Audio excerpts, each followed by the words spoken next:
Hey, I'm Phoenix Tremayne, and this is my Real Housewives of Atlanta review. This is my second review for the Real Housewives of Atlanta last week.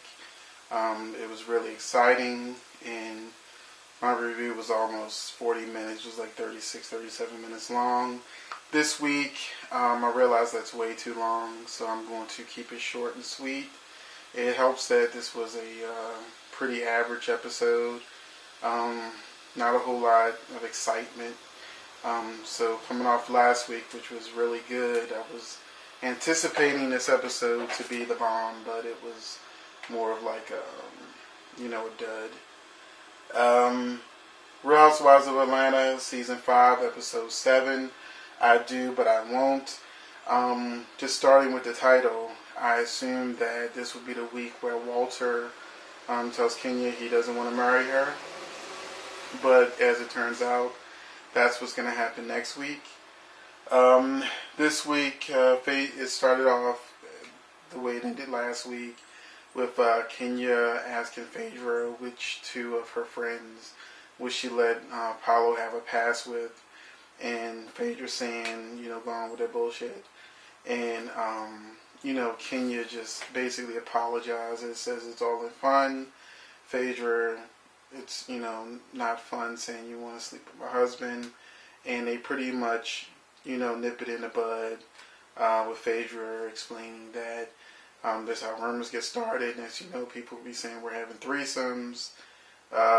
Kenya apologizes, and Apollo essentially does not speak the entire episode, I don't think.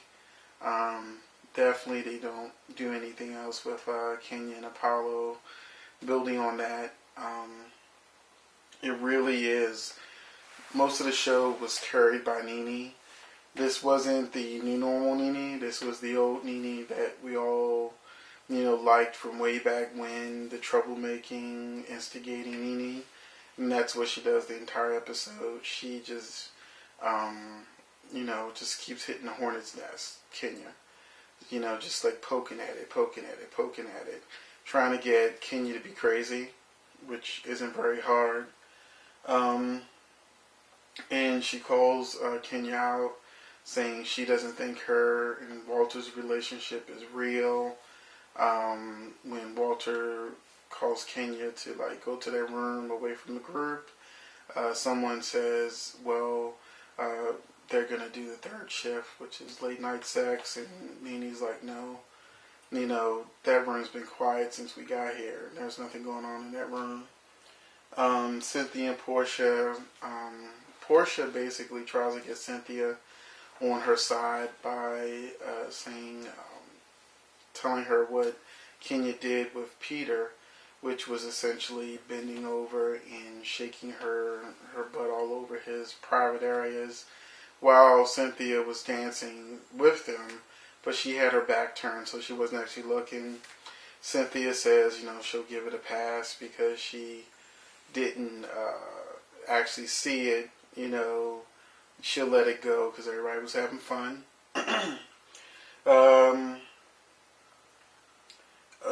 Portia lets Cynthia know that Greg tries to pass them. Like I said, this episode, not a lot happened.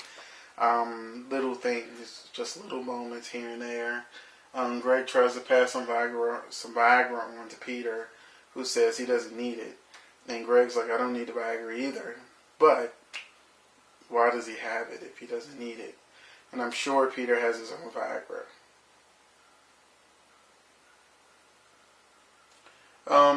Greg cooks for everyone. Everybody say they love his cooking. Kenya and Portia, they call this a temporary truce. Basically, we know by the end of the episode they're fighting. But towards the middle of the episode, they call a truce. Now, something happened on the middle of this episode that I rarely see, which is on other franchises of Real Housewives, you see them doing things like they go on nice vacations, they get pampered, they do different things. But on Housewives of Atlanta, which is actually the most popular of all of them, and the highest rated of all of the Housewives franchises. They usually don't do it big. They usually do it okay. And what happens is they actually finally do something where hair done, makeup, hair, makeup, nails, and massages. Where Nene has gone back to sort of like the way she was last season. Whereas in the previous episode, I'm a stripper, I know how to work the pole, I know all these stripper moves, and she was just fun Nene. And in this episode, she was back to being prude Nene. And I've done massage for about 20 years, and people don't wear clothes when they have massage. They have the privacy sheets and the privacy towels that you wrap around them to cover their private areas, breasts, whatever, butt, whatever, and the modesty, so that people don't feel uncomfortable. And you get a massage. I'm sure that was Nene's first massage, and she was acting, oh, I have to take my shorts off? Yes, you have to take your shorts off. I have to take my bra off? Yeah.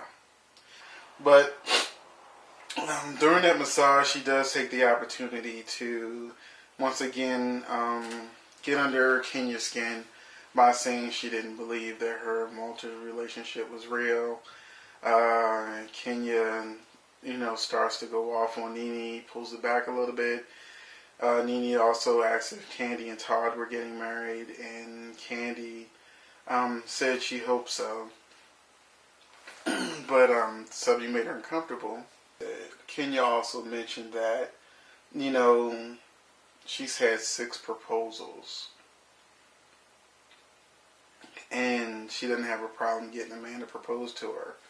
Whereas this whole season, it's been, her desperately trying to get a ring from Walter, a man who's obviously, in it for some publicity and a free trip. And, of course, if you watched my review last week, I played the V103 tape where he was saying that he was just acting. And Kenya asked him to play her boyfriend on the show, that they're not really together. And they were never really together. And then, the good moments kept coming. Cynthia and Peter renewed their vows. Now, the thing with Cynthia and Peter is that both of them say things on the low. You've got to pay attention anytime Cynthia talks, because when Cynthia talks, she will tell the real deal. So when as they're coming to the boat on the island, she's looking around. She's like, this looks small. She doesn't see the food table. It's not a lot of people. She's like, what's going on? Everybody's smiling, looking like, okay, here we go. And then they get to the island, and once she realizes that it's like a ambush wedding, she says, mentions that it was simple. And just the way she says it, that, I don't think that Cynthia is a simple girl. I think that she would have preferred to have known. That way she could have worn a better dress, that she could have maybe even pitched in, because I looked at the setup, and it was nice, a nice setup on a budget. But truth be told, I've seen better, and I really thought to myself it looked cheap. But, when you're dealing with someone who's had money issues and things like that, you appreciate what they've done. It's not how much it costs. It's, it's the thought that counts. And Cynthia looked unhappy. She looked like, what's this cheap shit? How dare you? And she went through with it. Phaedra was crying. Nene was crying. I think even Kenya was, crying or upset, one of the two. And it was a very beautiful moment. Peter was crying. And Cynthia, part of the, like I said, y'all listen to what Cynthia says. And she's like, oh, Peter cries for any reason. Don't take much for Peter to cry. He's emotional.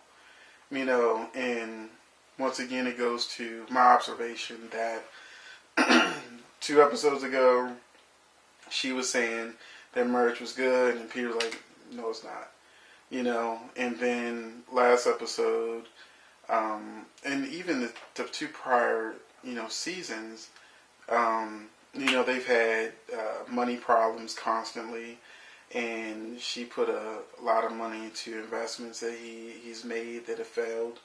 I think that I read that the club that they were talking about last season that failed. And the last episode they were talking about how they're not having sex. So they got money problems, they're not having sex, and they have this very small vow renewal that that Cynthia just looks graciously accepting of, but doesn't look like she's very happy. Also, at the end, which was the beautiful part, the part that I thought looked good was when they were lighting the lanterns and the wish lanterns and sending them off and things like that. And a foreboding thing was, of course, the 2 balloons that didn't go up in the air was Todd and Candy.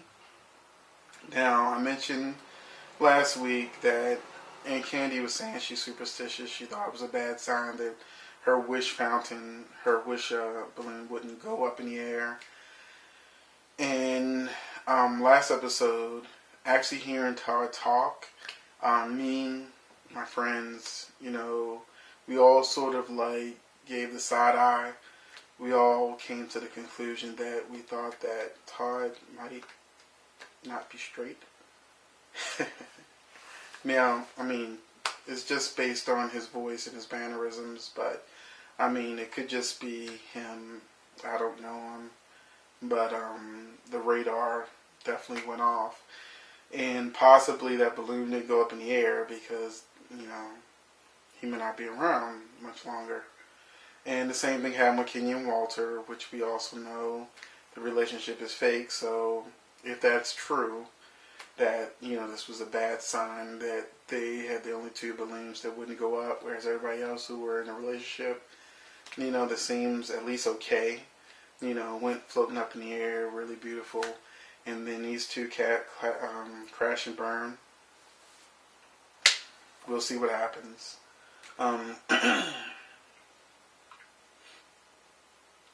Candy and Chris in the hot tub with Todd, and it was once again, this is an episode filled with moments, so it was just another cute moment where Candy, they had their own little camera and recording the aftermath of, they're like, oh, if somebody gets pregnant in here, it's gonna be Todd, I guess they didn't drop some bleach in there on their way out. I don't know. Or they must not use condoms either, because if he's got fluids floating around. Cynthia on a low about Peter, things being simple. I just mentioned that. Now, Real Housewives of Atlanta, I would appreciate some originality. I can see Evelyn Lozanda from Basketball Wives on Speed Dial now. We all know the non-motherfucking factor. That's her phrase. That's something she's copyrighted. That's her T-shirts. You're a non-motherfucking factor. And Portia, says that to Kenya. And then Kenya, sort of says it back. And then Kenya and Portia go after each other with an argument that I love seeing the arguments and the fights on Real Housewives, but at the end it just went on too long because there was nothing really happening. There was no Basketball Wives moment where there's bottles thrown or glasses thrown or, the water, which is supposed to be champagne, thrown in somebody's face. There was no charade, shaking a table or shifting wigs. It was just, 2 girls just going back and forth, which was okay in the beginning, but they weren't really saying anything. They weren't really getting any good jabs, you know.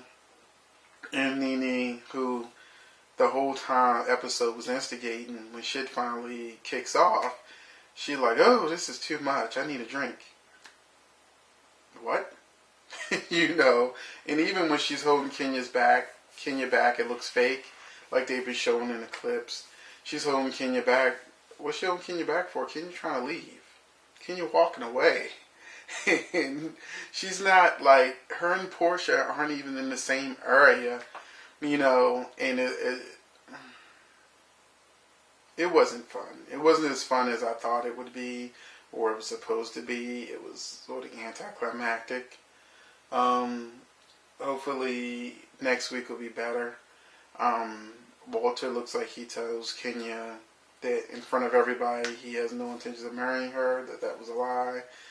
Um, you know, I think Kenya's pretty much been fueling the show this year with all her aggression and just going after everybody and her little sayings and being crazy. And, you know, she's doing her job. You know, I can see, you know, if most of this is an act, she's a really good actress because she is, you know, doing it.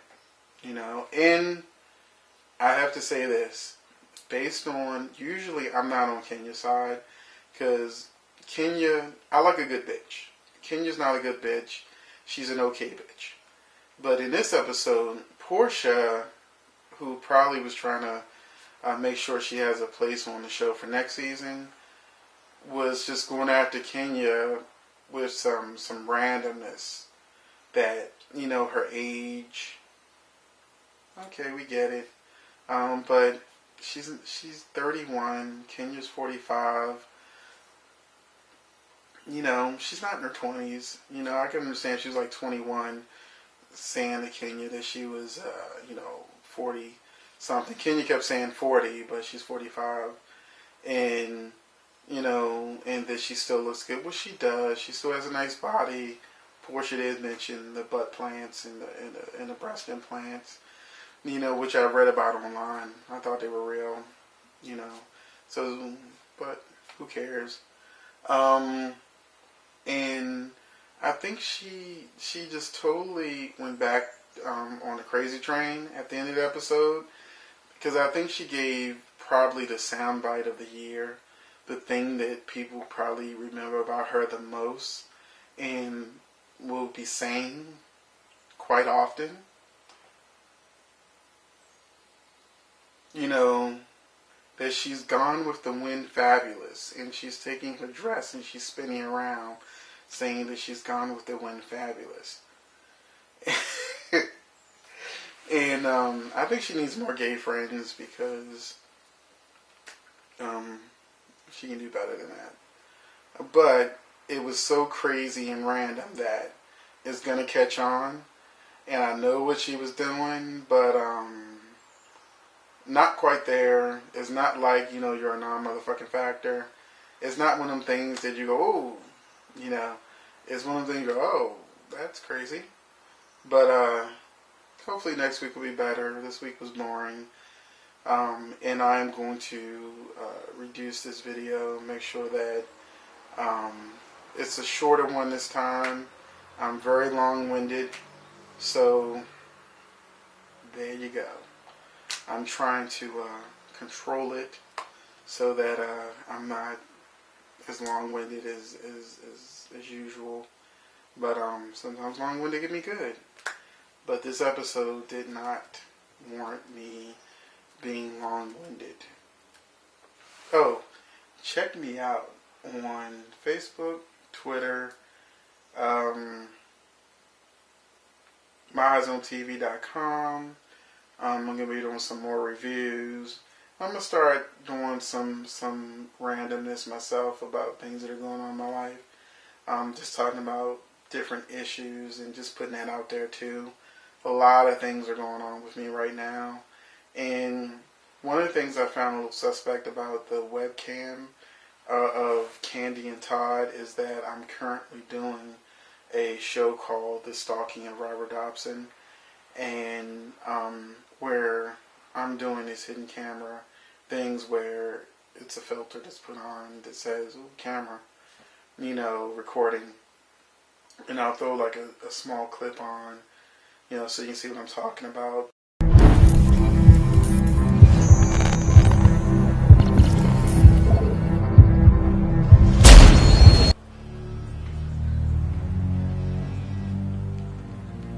Hello? I'm your number one fan. Who is this? I see you.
But hopefully, you will learn more about myhouseontv.com, get to enjoy shows that I'm doing like The Stalking of Robert Dobson, Everyday Fitness for Everyday People, Eden Lost the Andrade Warriors, Eden Lost the Coven,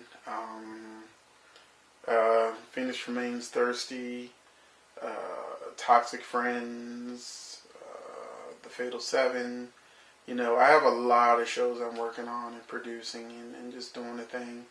And come January 2nd, you will be able to enjoy most of my shows, including Headhunters, which is my first independent film. It's also going to be turned into a web series where I just let my imagination go crazy and explode all over the place. And it's just a raunchy, wild, crazy show where you never know what's going to fucking happen. Phoenix Tremayne's Headhunters. Headhunters is a crime drama that goes beyond the extreme. The goal of the show is to deliver one surprise and shock after another. Anybody think about betraying me? Stefford, bitch.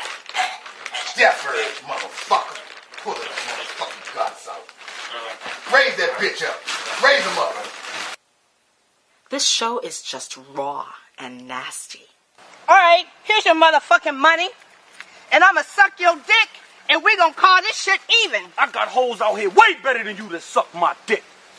But when Death Herbs get confirmation, you's a dead bitch. So you might as well start running now. Oh, you ain't gonna tell Death Urge nothing, because I'ma suck this dick, bitch. What you Because it's doing? what I do best, and you gonna like this shit. So Headhunters is the shit. Hopefully you will watch it. So here we go. I am Phoenix Tremayne, and I am out. Until next time.